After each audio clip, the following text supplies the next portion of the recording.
ketika sesuatu dibakar misalnya ya, ada dokumentasi dibakar, semua orang kan marah itu.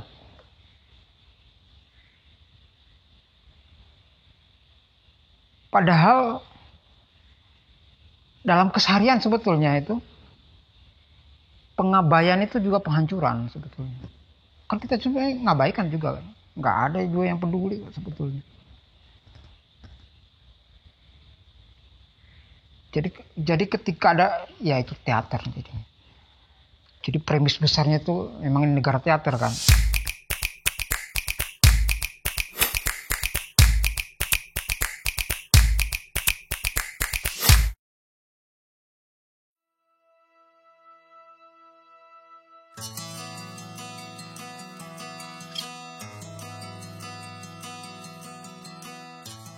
Indonesia dan dokumentasi atau arsip.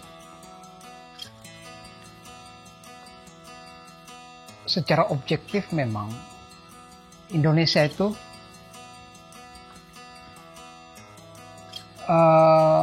kita bisa kenal lewat dokumentasi atau sejarah.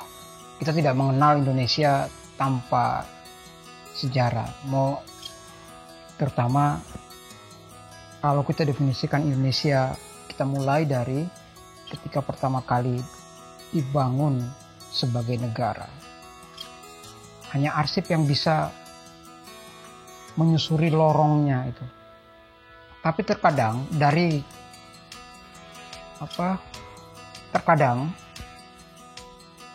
di Indonesia itu arsip itu menjadi sangat politis. Dia berjalan bersamaan, jadi arsip itu tidak sesuatu yang objektif seperti yang kita bayangkan, tapi di situ ada unsur politis. Politisnya di mana? Siapa yang harus dikenal, siapa yang harus dikenang, siapa yang harus disingkirkan. Nah, itu ada semua itu. Jadi bicara arsip dan Indonesia, mestilah kita juga bicara tentang politik kearsipannya. Dan seperti itulah Indonesia dibangun dari tahun ke tahun, dari dekade ke dekade, sampai umurnya hampir 80 tahun. Jadi sudah melewati usia Uni Soviet kalau nggak salah. Uni Soviet bubar 70 tahun. Indonesia lolos dari angka 70 tahun itu sebagai negara besar. Itu pandangan saya tentang untuk melihat Indonesia dan arsip, tidak sekedar kita belajar tentang bagaimana mengelola arsip atau dokumentasi, bagaimana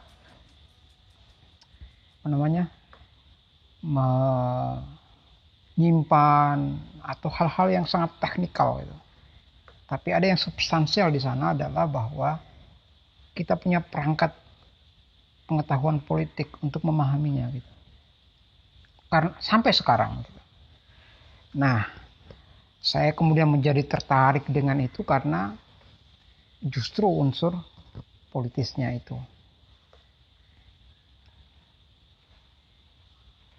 Gedung-gedung kearsipan, misalnya arsip nasional atau tempat-tempat pendokumentasian gitu ya, baik komunitas maupun individu-individu, dia tetap sekedar rumah, dia tetap sekedar monumen, tapi yang mendekatinya itu adalah sangat politis gitu. Bahkan dalam penyusunan ruang gitu ya, penyusunan ruang di dalam pendokumentasian itu juga sangat politis. Mana yang ditaruh paling depan, ya kan? Mana yang dikeluarkan sebagai beranda yang terus mesti diekspos gitu. Dan mana yang ditaruh di dapur, di belakang, di kamar gelap, terus di kamar tengah gitu ya. Itu ditata sedemikian rupa, itu yang menata itu politik. Jadi bukan ilmu pengetahuan yang menata itu. Mau contoh adalah ya keperpustakaan nasional. Bagaimana dokumentasi ditata gitu ya. Hal yang tidak berbahaya bagi negara gitu, itu ditaruh di paling belakang dia. Udah di belakang itu juga gudang gitu. Sudah gudang itu pun gudang seperti saya kira kandang kambing masih layak gitu. Karena kandang kambing itu kadang dikasih lampu oleh peternaknya gitu. Ada dokumen-dokumen yang bahkan dikasih lampu itu adalah dosa gitu. Ruangannya dikasih lampu itu dosa. Nah seperti itu. Bagaimana politik itu melakukan klasifikasi gitu ya. Mana yang perlu dilihat oleh publik. Dihancurkan barangkali tidak. Tapi itu adalah penghancuran dihancurkan secara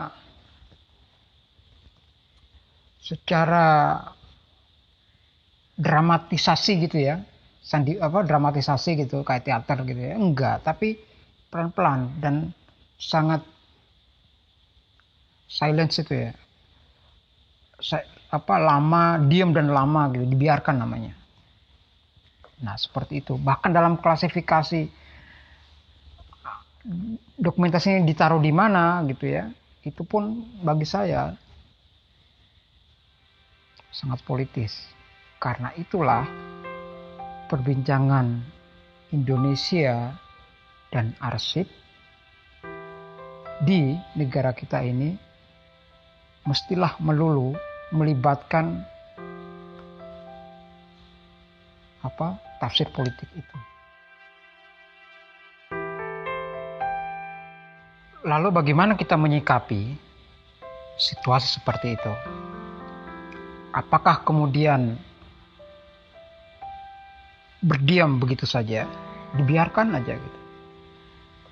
Nah, disinilah kemudian inisiasi individu, inisiasi komunitas, bahkan para akademia itu menerobos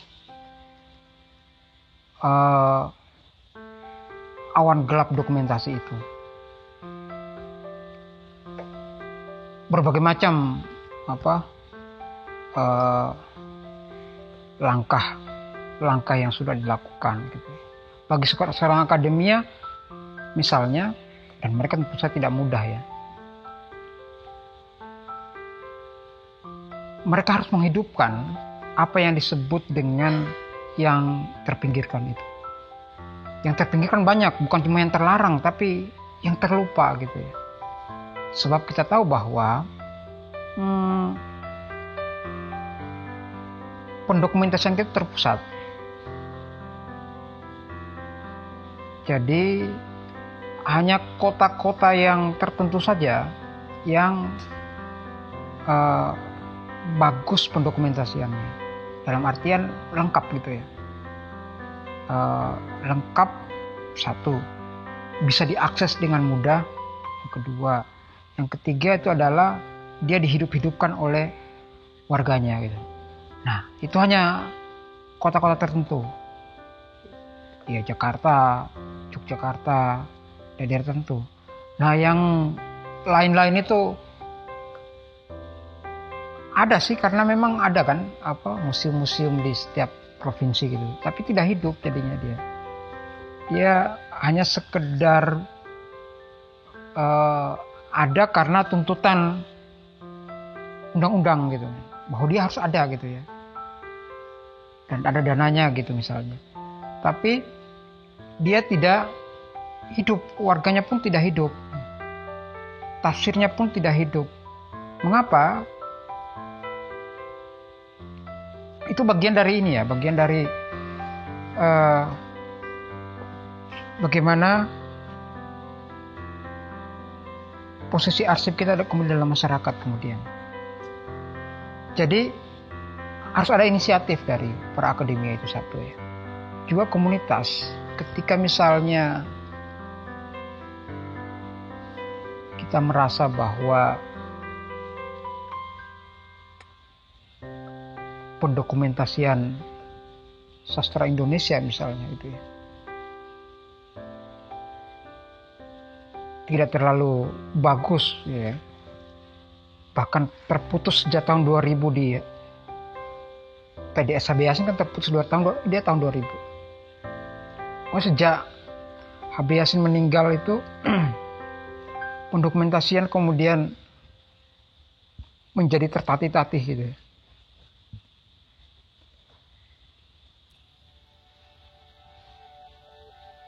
Itu harus diambil oleh komunitas.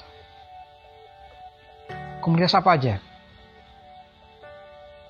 Terutama komunitas yang spesifik gitu. Kan kita punya banyak komunitas. Macam-macam komunitasnya, ya komunitas lingkungan. Yang lingkungan nggak terlalu banyak berharap pada mengandalkan dokumentasi pemerintah misalnya. Misalnya pendokumentasian perlawanan petani misalnya ya. Yang kita nggak mungkin mengandalkan pemerintah itu. Berharap pada dinas pertanian apa gitu. Nggak bisa. Ini harus dilakukan oleh inisiasi komunitas yang memang bergerak dan konsens di bidang itu. Ya macam-macam kan. Kelompok-kelompok petani yang kelompok-kelompok komunitas yang progresif gitu ya. Nah, kita berharap sebetulnya mereka itulah yang mengembangkan pendokumentasian dan pengarsipannya. Karena kalau mengharapkan orang di luar gitu ya, kita tahu bahwa seperti premis awal saya tadi bahwa itu sangat politis, itu bahkan dihilangkan gitu ya. Nah, mereka lah yang mengumpulkan sedemikian rupa subjek-subjek pendokumentasiannya gitu. Nah, dengan cara seperti itulah kita kemudian terjadi pluralisasi gitu ya. Kalau ingin melihat wajah Indonesia dari sisi yang itu, kalian harus ke sini. Dan ada alamatnya gitu. Nah, harapan saya sebetulnya itu ke hampir semua komunitas melakukan hal yang sama. Artinya mereka tidak sekedar berkegiatan itu, tapi memang ada kader yang dilatih hanya khusus untuk di situ. Untuk bagaimana caranya membangun kearsipan bidangnya gitu ya. Mereka yang bergerak di pesisir misalnya ya, pesisir atau kemaritiman gitu, mereka membangun itu. Nah, dengan cara seperti itulah kita punya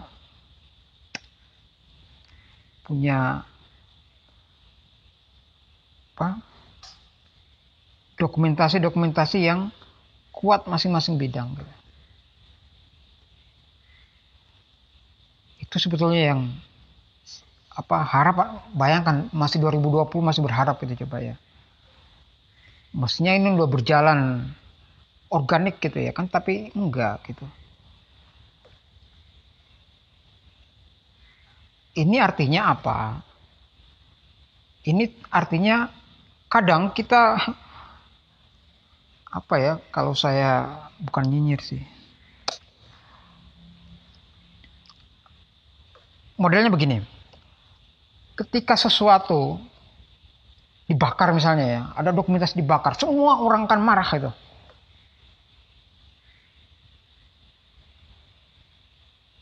Padahal dalam keseharian sebetulnya itu pengabaian itu juga penghancuran sebetulnya. Kan kita juga ngabaikan juga, nggak ada juga yang peduli sebetulnya. Jadi ketika ada, ya itu teater jadinya. Jadi premis besarnya itu memang negara teater kan. Jadi kalau ada pelarangan apa gitu ya, itu marah besar itu.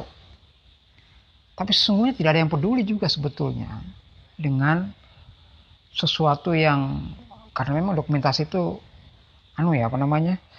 pekerjaan yang sangat ajak, membosankan dan segala macam, karena dia rutin gitu ya, waktu dari ke waktu dan dia harus disiplin melakukannya gitu ya. Dan panjang ininya, frame-nya itu panjang ini apa namanya, step-nya panjang gitu ya. Misalnya skripsi di mana gitu, dikiloin, atau buku-buku di perpustakaan kemudian apain lah, kemudian muncul di publik gitu kan, semua orang akan marah. Saya terkadang saya ketawa dingin aja gitu ya. Ya memang kita peduli apa selama ini gitu. Nah, seperti itu. Arsip itu atau praktek pendokumentasian itu adalah praktek melakukan pencarian pengetahuan sebetulnya. Pencarian kalau tradisional ya, kalau secara tradisional itu arsip itu adalah yang diproduksi oleh lembaga pemerintahan gitu, kantor-kantor gitu ya. Tapi kemudian berkembang adalah pendokumentasian itu bukan hanya itu, tapi pendokumentasi itu diciptakan. Misalnya seperti yang dilakukan oleh Mas Latif ini. Itu adalah praktek pendokumentasian yang dilakukan oleh inisiasi individual gitu. Yang dilakukan oleh Radio Buku misalnya ketika merekam banyak peristiwa bedah buku gitu ya. Hanya itu aja, kalau itu yang dilakukan aja gitu ya. Itu adalah praktek pengarsipan pendokumentasian. Mengkliping koran gitu ya, itu praktek melakukan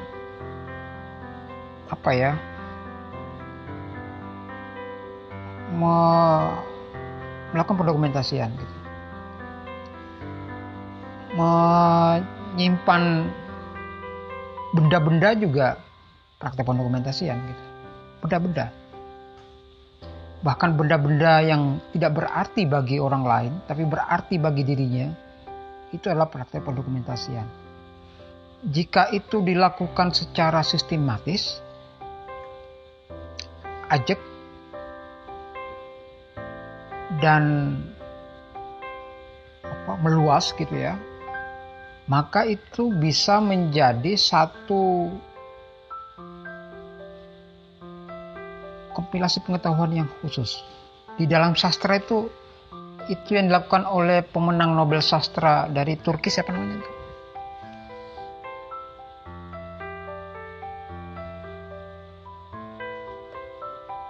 Orhan Pamuk gitu. Ketika dia menulis novel tentang Innocence gitu ya. Dan dia buat museumnya gitu.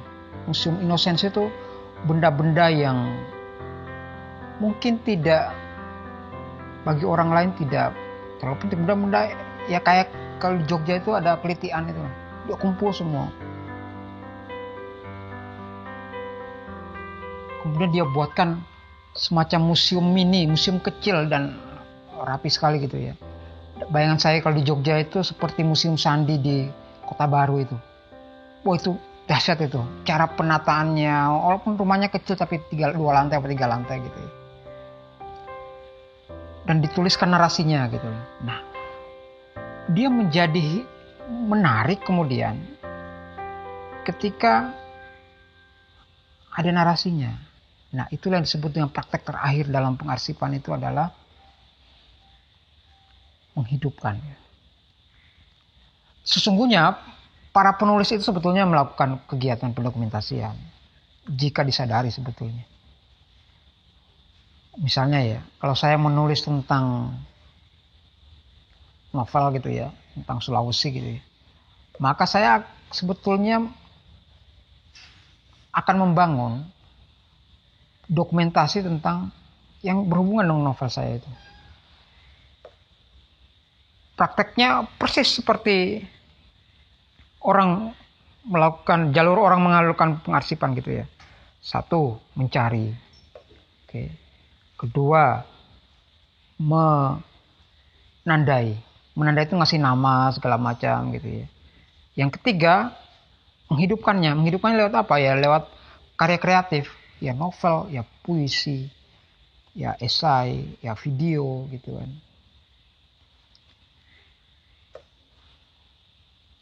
Sederhana itu pekerjaan itu. Tapi kadang dilupa bahwa misalnya bagi saya penulis gitu ya, kadang lupa bahwa praktek menulis itu adalah praktek pengarsipan sebetulnya. Saya misalnya, saya akan membuat sebuah dokumentasi khusus kalau saya sedang membuat tema tertentu atau membuat esai tertentu. Misalnya contoh paling konkret ya, saya akan menyimpan seluruh video dokumentasi ekspedisi Indonesia Biru misalnya ya, yang dilakukan oleh Wasdok itu. Jadi tidak hanya menyimpan, tapi proyek itu saya lakukan karena saya memang menulis tentang itu. Menyimpannya juga menyimpan satu folder tertentu, dikasih nama yang bagus gitu ya, pencarian.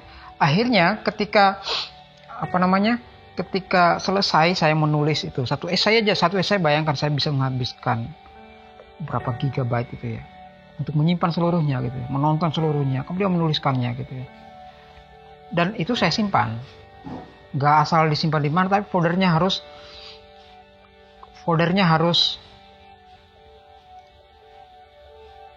bagus tempatnya.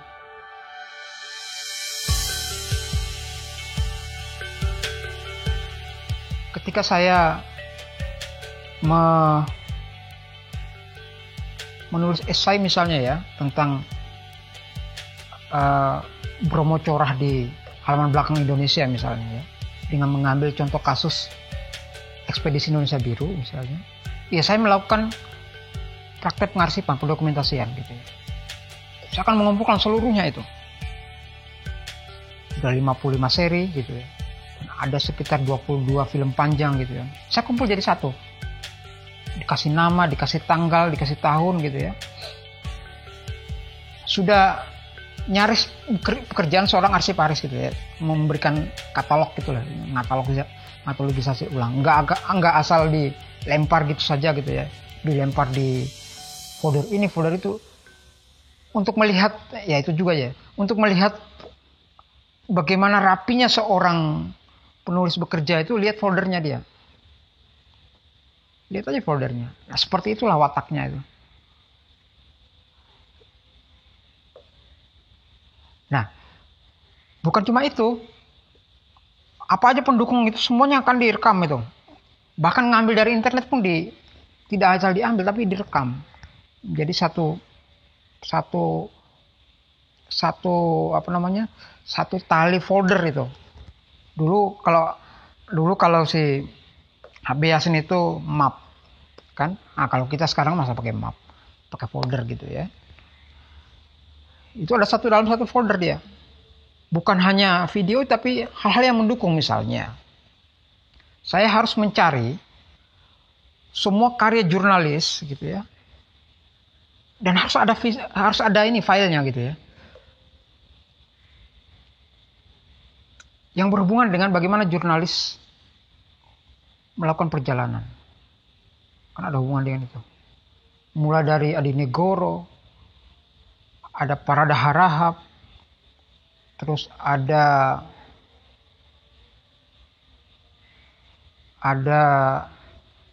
wartawan-wartawan antara gitu ya, yang menjelajahi Sumatera gitu ya. Nah, itu satu paket itu dilakukan. Nah, begitulah cara saya misalnya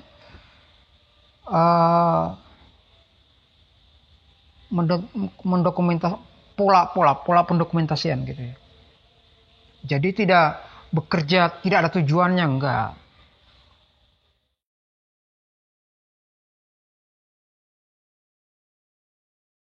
Apakah Indonesia butuh arsip? Kalau ingin bertahan lebih lama, saya kira masih butuh. Tapi butuhnya itu naik turun gitu ya.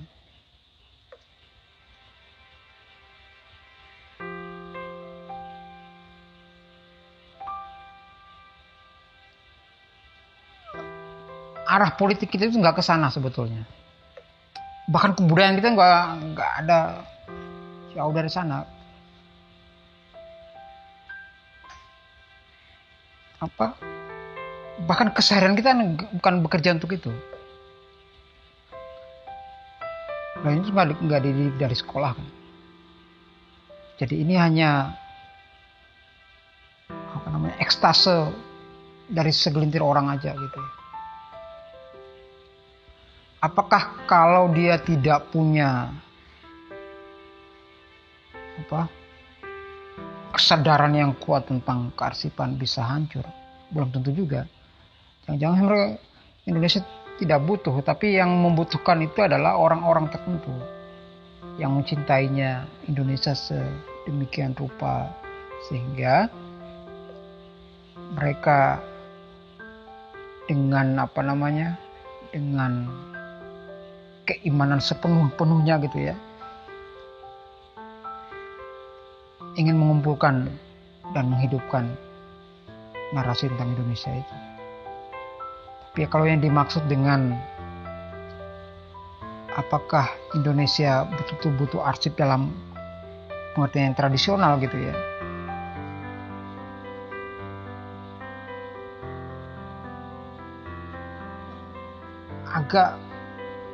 agak jauh dari ini jauh dari praktek sehari-harinya sebetulnya.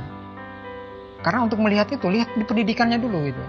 Itu kan wajah negara itu ada di pendidikan itu.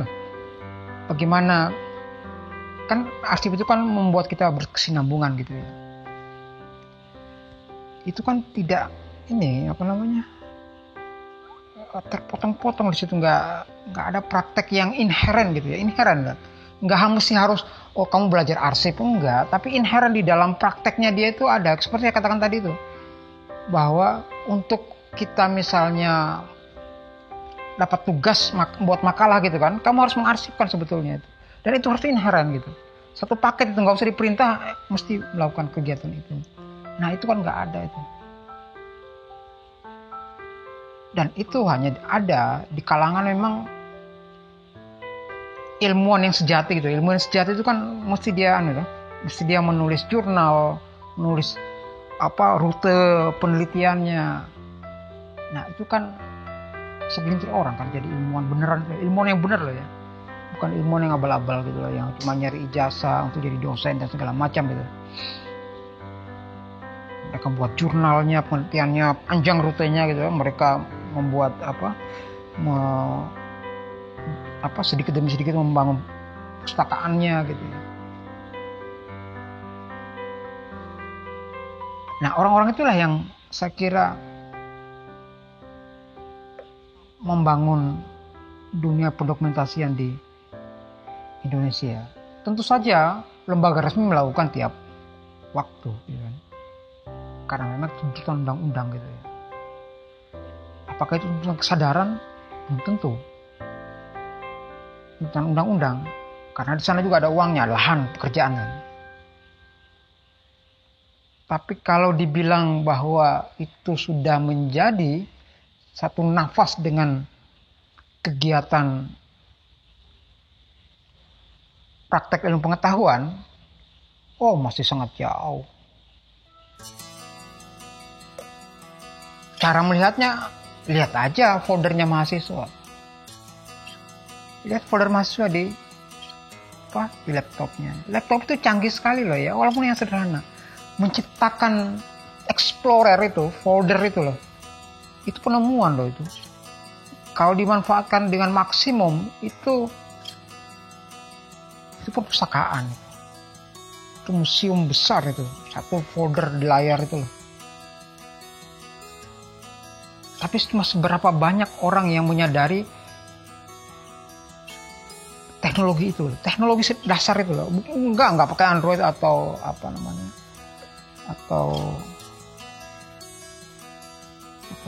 smartphone itu handphone cerdas gitu.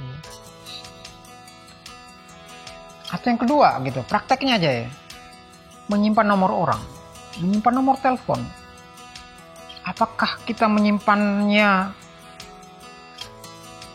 Misalnya di Google itu kan ada penyimpanan toh. Apakah kita mengisi seluruhnya? Mengisi seluruhnya, alamatnya di mana, perusahaannya di mana. Itu adalah praktek pengarsipan di situ tuh. Pengarsipan orang itu, pengarsipan database atau directory gitu. Itu pengarsipan. Atau jangan cuma nyimpan nomornya aja. Namanya lengkapnya tidak ada. Nama panggilannya tidak ada. Alamatnya apa lagi? Emailnya berapa sih emailnya apa? Kan ada semua poinnya itu ada lengkap semua itu. Saya hitung ada 30-an. Form itu ada 30-an harus diisi tuh untuk satu nama teman kita gitu ya. Apakah itu diisi? Teknologi itu ada murah, nggak perlu bayaran, kita nggak perlu menyewa satu ahli IT gitu ya. Mengapa itu dilakukan? Karena arsip itu bukan kesadaran, arsip itu bukan kebutuhan,